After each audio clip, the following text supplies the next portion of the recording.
A very good evening and welcome to the midweek edition of the State of Business. I'm Nishani Figuera. As usual, headlines first. Prime Ministers of Sri Lanka and India meet in New Delhi for bilateral discussions. And Trail 2016 begins in North tomorrow to raise $5 million for the Karapitia's Cancer Unit.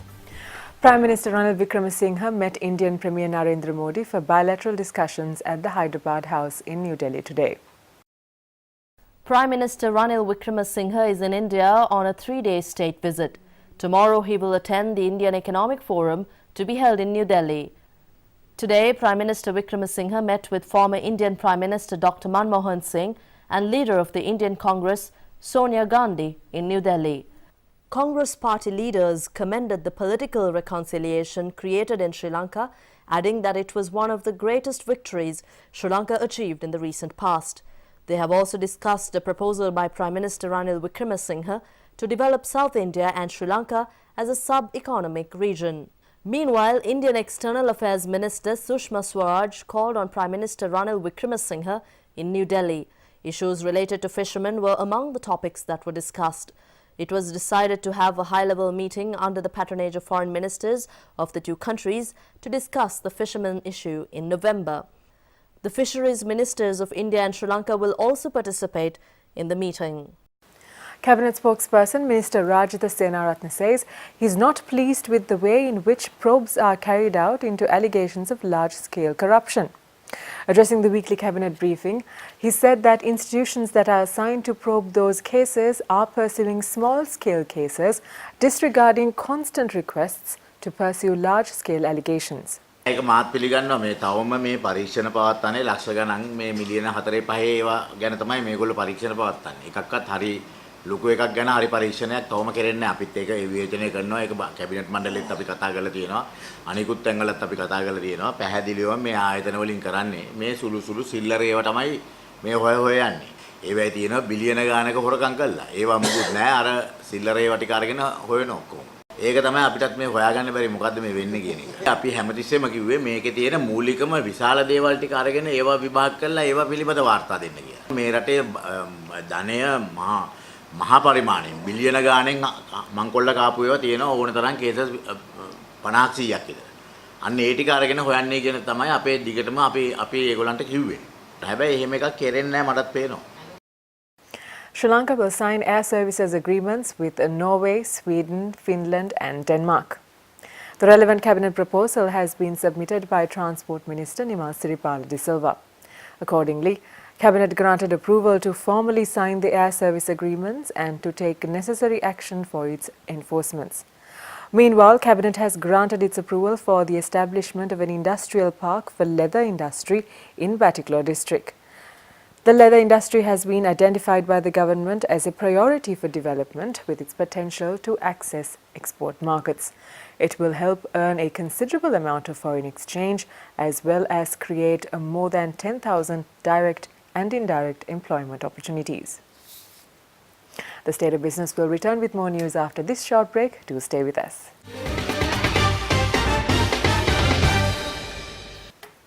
Welcome back. You're watching the State of Business. Ceylon Shipping Corporation received its second bulk vessel, Ceylon Princess, at the port of Colombo today. Ceylon Princess has a dead weight of 63,000 metric tons and a length of 200 meters, just as its sister vessel, Ceylon Breeze, which arrived at the Colombo port on 15th of March this year. The Ceylon Shipping Corporation has obtained a loan of $70 million from the People's Bank for both ships. Ports and Shipping Minister Arjuna Ranatunga was present at the occasion to receive Ceylon Princess on her maiden voyage to the port of Colombo. Construction of the vessel completed on the 15th of June this year. Ceylon Princess and sister vessel Ceylon Breeze, each valued at $35 million, were built at Avic International Beijing Company Limited, a reputed and experienced shipbuilding company in China. The two ships are mainly intended for transporting of thermal coal imported for the coal-fired Lakvijaya power plant in Putlam.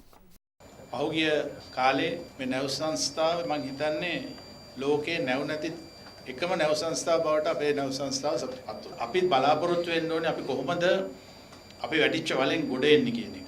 අද අපි නැව් සංස්ථාව හැටියට ගල්ලංගුරු ප්‍රවාහනය රටට ආලෝකය ලබලා දෙන ගල්ලංගුරු ප්‍රධානම ප්‍රවාහනය අපි කරන්නේ. අපි ගිය අවුරුද්දේ විශාල ලාභයක් ලබා ගත්තා. අරක්කු වීම වලට ගෙවන්න තිබුණේ වඩු වුණා. එහෙම දිහා බලනකොට මට හිතෙනවා අපිට ඕනකමක් තියෙනවා නම් මෙවැනි දේවල් ගොඩ ගන්න පුළුවන් කියලා. අද මේ නැව් දෙක අපි ඉදිරියට ගෙනියන්නේ කොහොමද කියන එකත් අපි දැනට සාකච්ඡා කරගෙන යනවා. අපිට විශාල ණය මුදලක් ගෙවන්න තියෙනවා.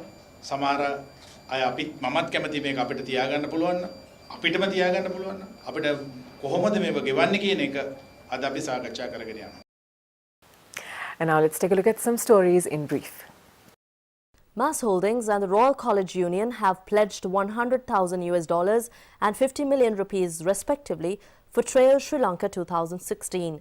Based on the success of 2011, where they raised $2.6 million to build a cancer hospital in Jaffna, Trail 2016 will begin tomorrow from Jaffna. This time, the initiators of Trail, Nathan Sivananandan and Sarinda Unambua, plan to raise $5 million to build a new cancer unit at the Karapiti Hospital. The 44th India, South Asia, Africa and Middle East Alliance Forum will be held in Sri Lanka from the 30th of November. It will be hosted by Lions Club International, Sri Lanka. Organizers say that the forum will attract over 2,500 delegates from over 62 countries. The ceremony to distribute scholarships among AIA scholarship winners was held in Colombo recently. AIA's Higher Education Scholarships Program, now in its 22nd consecutive year, rewards top performers from each district at the Grade 5 Scholarship Examination. Scholarship recipients receive a monthly bursary starting from advanced level classes until the completion of their university education. Leading property portal Lamodi Lanka recently launched its second real estate expo, attracting many of the country's top real estate companies. The company says that Sri Lanka's real estate industry is currently experiencing rapid expansion. Stocks close on a mixed note. Let's take a look at the details after this break. Welcome back to the show.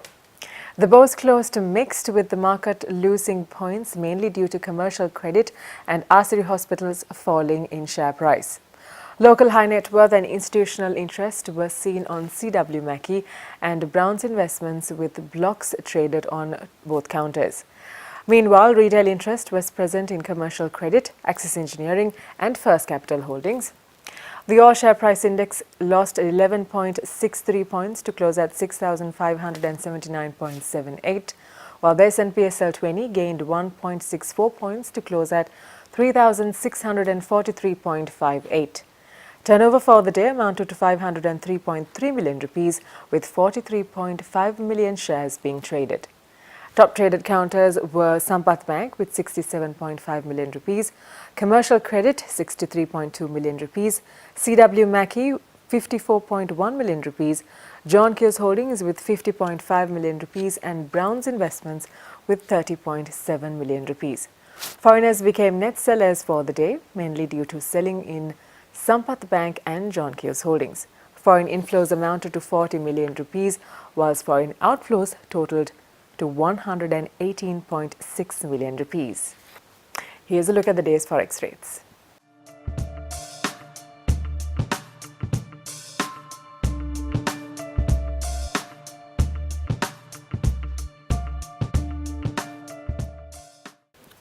That's all the news we have for you tonight. We'll see you again tomorrow at the same time. Thank you for watching. Have a pleasant evening.